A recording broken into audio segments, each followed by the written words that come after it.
Yo, what is up guys? Razor here, back in another video, and today I wanted to be talking about whether or not you should summon for Raiden Shogun, because her banner is pretty much around 1 week from now, and I thought I'd kind of give my own 2 cents about, how good is she, how well she's going to perform, is she going to be good for your account, will she be somewhat meta viable for Abyss, and yeah, talking about a lot of those details. Again, if you like Raiden because she's waifu, regardless of whatever I say, please feel free to roll for her. Don't tell me this is not an end-all be-all. My word is not the law. Feel free to ignore the heck out of me and just roll for her. I know most people are going to end up doing that anyway, but a lot of people kind of want a little bit of justification, a little bit of coaxing before you should roll for Raiden Shogun.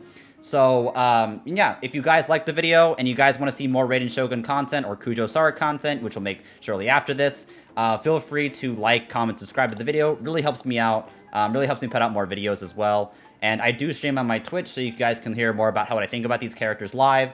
The link will be below in the description, so feel free to check me out on there as well.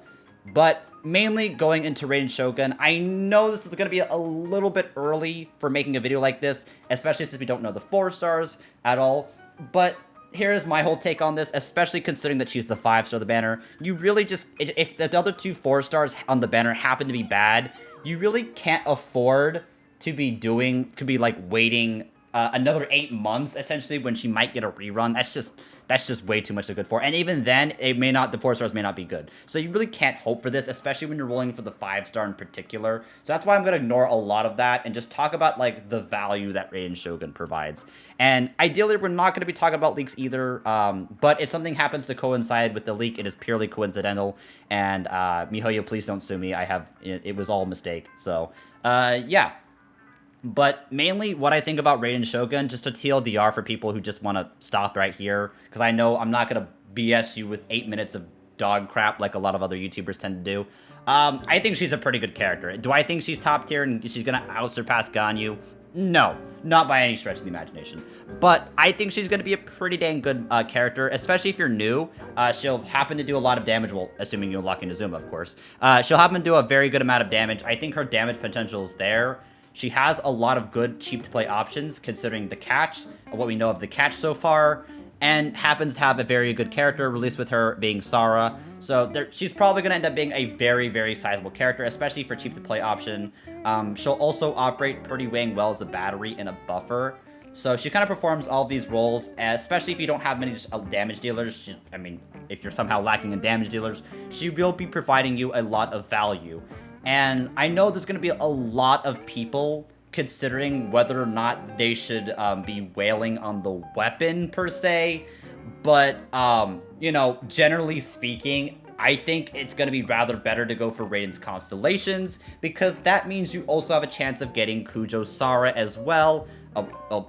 Not that one, but Kujo Sara as well, because generally speaking, these characters are very likely to have very good synergies with each other, especially considering we have an attack buffer if you're new and don't have a C1 Bennett, buffing Raiden Shogun, as well as providing the Electro Resonance that can kind of battery each other up, providing Electro Particles to the team. So, kind of makes sense lore-wise too. The General of the Tenryou Commission, which supports the Shogun, supporting the actual Shogun.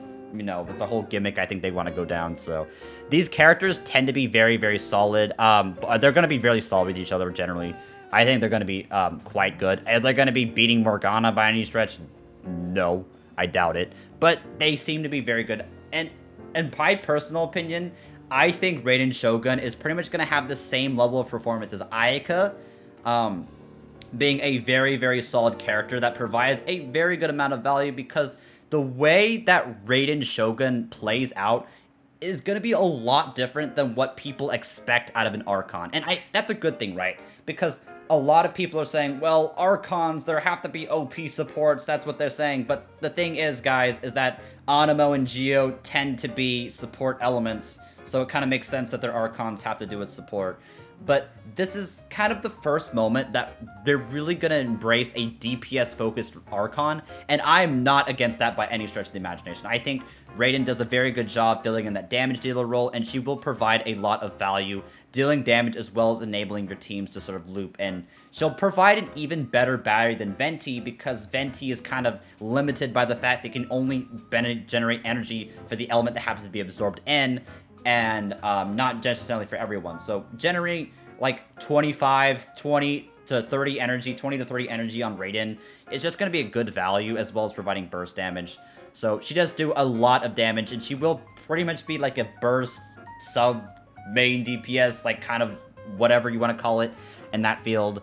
She will not be generally a support, but she does provide some valuable support as well. Just not as big as, you know, CC or shield, right? But to make up for that, she does a lot of damage.